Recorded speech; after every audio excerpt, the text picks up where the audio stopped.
है।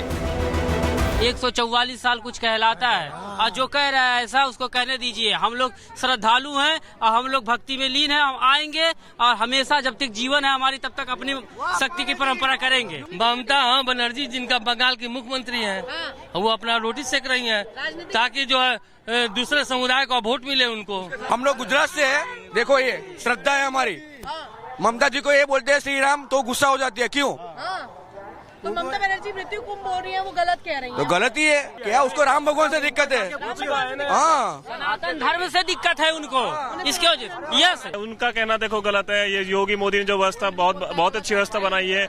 यूपी में आज तक ऐसा कुंभ और ऐसी मेला आज तक देखने को नहीं मिला। जय श्री राम। ममता बनर्जी को ये गलत बोल रही है, जो भी बोल रही है ना, ये मृत्यु कुंभ के लिए जो बोल रही है वो बिल्कुल 101% गलत है। उनको खुद को आकर के देखना चाहिए एक बार क्या चल रहा है यहाँ पर।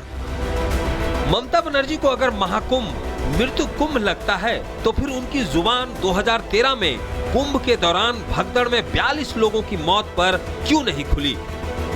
इसलिए कि उस वक्त सरकार समाजवादी पार्टी की थी। तब किसी पार्टी ने कुंभ को लेकर अनाप शनाप नहीं कहा था। ऐसे में 11 साल में क्या बदल गया कि विपक्ष सनातन के अपमान में जुटा है? ममता के बयान पर साधु संत नाराज हैं और चारों तरफ ममता की निंदा हो रही है। मुझे बहुत दुख होता है जब लोग नेगेटिव दृष्टि में जाते हैं। 52 करोड़ लोगों से ज्यादा, 520 मिलियन लोग से ज्यादा ने स्नान किया, साथ ही साथ सोए, साथ ही साथ खाना खाया, साथ ही साथ शांति में जीवन जिया। ये पूरा विश्व के लिए एक संदेश है, एक शांति संदेश है। ममता बनर्जी जो है उनकी मानसिकता को मैं बहुत अच्छे से जानता हूँ और वो अवसरवादी महिला हैं। जब उन्होंने केंद्र सरकार में उनको पद मिला तो अटल जी को ठीक कहा और पद गया तो अटल जी को बुरा कहा और सरकार गिरा दी। तो उनको अपनी कुर्सी की चिंता है। अगर आपने कुल और खानदान में अगर सनातन से अपना जनेऊ संस्करण कराया है, अपना नामकरण कराया है, तो इस नामकरण को आप छोड़ दीजिए, अपना नाम ममता खान रख लीजिए और कुंभ में फिर आपको आने की जरूरत नहीं है। मुझे लगता है ये केवल महाकुंभ नहीं बल्कि महान कुंभ बन गया है। ये मृत कुंभ नहीं, ये अमृत कुंभ बन गया है।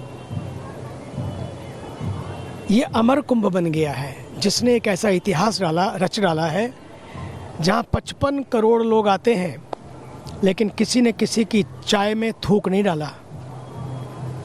यहाँ 55 करोड़ लोग आते हैं, किसी ने किसी के ऊपर पत्थर नहीं चलाया।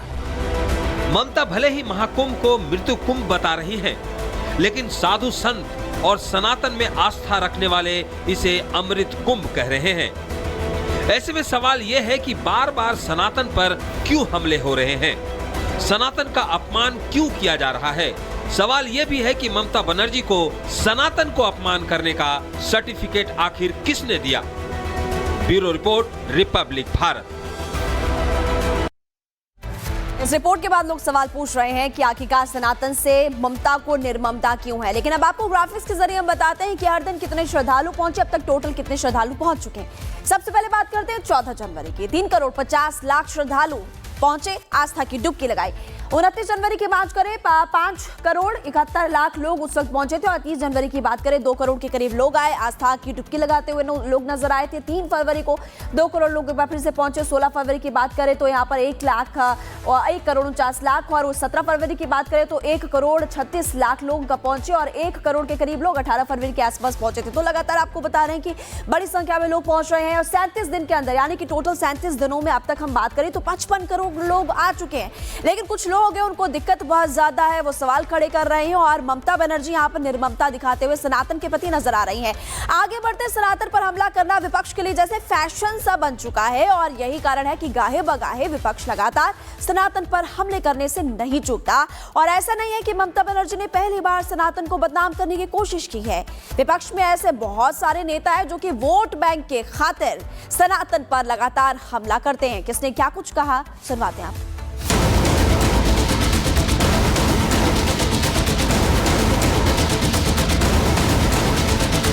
अरे भाई, गंगा में डुबकी लेने से गरीबी दूर होती क्या? अरे सब कुंभ का क्या कोई मतलब है?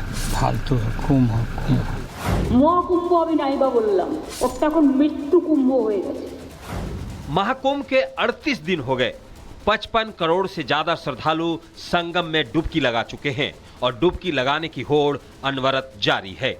वहीं विपक्ष भी अपने परंपरागत रवैये का आदी हो चुका है। जब भी मौका मिला विपक्ष महाकुंभ को बदनाम करने की कोशिशों में जुटा रहा। सनातन का अपमान करने से भी नहीं चुका। इतना ही नहीं, आस्था पर लगातार सवाल उठाए जा रहे हैं। ऐसे में सवाल है कि आखिरकार विपक्ष ऐसा करता ही क्यों है? तो इसका जवाब सिर्फ और सिर्फ तुष्टीकरण है। ऐसा हम नहीं, बीजेपी कह रही है। क्या वर्ड बोला उन्होंने? मृत्यु कुंभ है।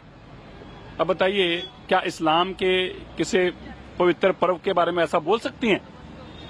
क्या इस्लाम के प्रति जब लोग हज पर जाते हैं उसके प्रति ऐसी लाइन बोल सकती हैं? खूबी क्या है सनातन धर्म की कि तुम कितनी भी गालियां निकालो फिर भी बर्दाश्त करने की सीमा है।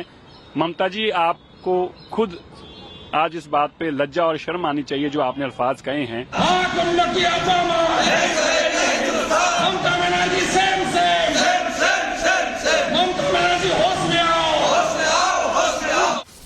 जहां महाकुंभ में रोज रिकॉर्ड बन रहे हैं, लोगों का हुजूम प्रयागराज पहुंच रहा है, डुबकी लगाने को लेकर होड़ मची हुई है, व्यवस्था को लेकर खुद सीएम योगी डटे हुए हैं, ऐसे में विपक्ष का सियासत करना कहां तक जायज है? कानून व्यवस्था पर सवाल उठाना विपक्ष का काम है, लेकिन विपक्ष कानून व्यवस्था की आड़ में आस्था पर सियासत कर रहा है, जिसका नतीजा है कि विपक्ष का हर दांव उसे उल्टा पड़ रहा है। ये बेहद शर्मनाक बयान है ममता बनर्जी जी का, और जिन शब्दों का वो इस्तेमाल कर रही हैं वो सीधे तौर पर कहीं ना कहीं देश के सनातन पे चोट है। ममता बनर्जी जन्म से हिंदू हैं, हिंदू घर में उनका जन्म हुआ, लेकिन हिंदुओं की आस्था पर चोट करना